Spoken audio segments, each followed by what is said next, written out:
Приготовилась к эфиру. Макияж, прическу сделали мне как положено, все. Я переоделась. Сегодня я в коротком платьишке. И приехал Султан, увидел меня в коротком и говорит: мен ата-анаммен отбасыммен сөйлестім, я их уговорил, саған көзқарасын дұрыстаттым, но ты почему-то в коротком, и это все повлияет на их мнение о тебе. Я не могу понять, почему то, в чем я хожу, должно повлиять на наше будущее, на мнение обо мне. Я не могу понять, я этого не хочу понимать, честно. Мы, короче, из-за этого поругались с ним еще больше, еще хуже. И я не могу понять его логику. То есть он сам любит смотреть на девушек с открытыми плечами, в коротком юбке, на их ножки, да, на их оголенное тело. А когда я хочу тоже надеть коротенькое, он мне запрещает. Я говорю: окей, раз ты на кого-то смотришь в коротком, тогда и я тоже буду ходить в коротком.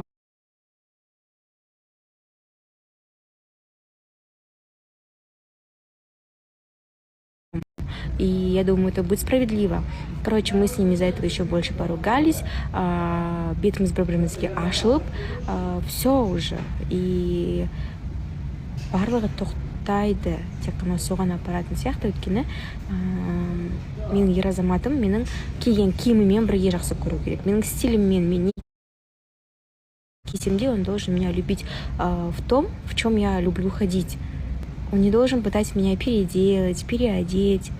Тем более, я понимаю, маған ұсыныс жасап, уже менің байым болған адам болса екен. Но нет, я такого не хочу позволять. Я думаю, человек, который любит, да, он ревнует, хорошо. Қызғаныш — это нормальное явление, если есть чувства. Но когда твоя девушка носит то, что ей нравится, ну, мужчина должен это принимать. Мужчина должен как бы к этому нормально относиться, а не указывать: ананы киме, мынаны киме, мынаны ки. Я не понимаю, я не хочу понимать. Қысқа киме, бүйтпе, сөйтпе. Мен келін болғаннан кейін қысқа киюді перестану. Но еще его слова напоследок убили меня.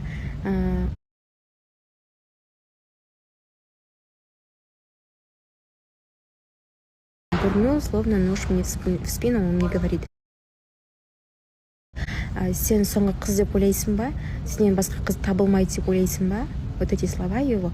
Окей, хорошо, менен басқа қыз табылады екен, табылсын, мен қуанамын.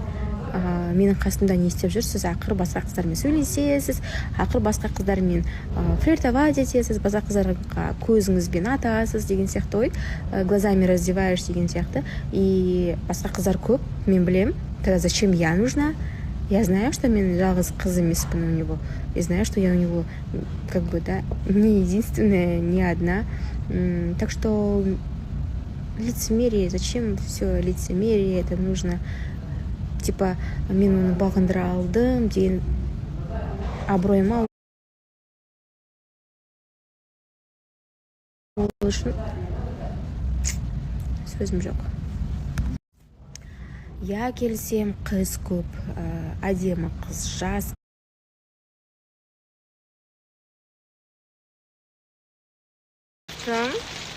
Блин, как сөйлесем с детьми, но я не знаю, о чем разговаривать, вообще есть ли смысл разговаривать. И вот та самая полоска, тест тот самый. Хотела выкинуть, но зачем понадобится, где подходим. Если хотите подробнее узнать, то все расскажу по ссылке в телеграм-канале.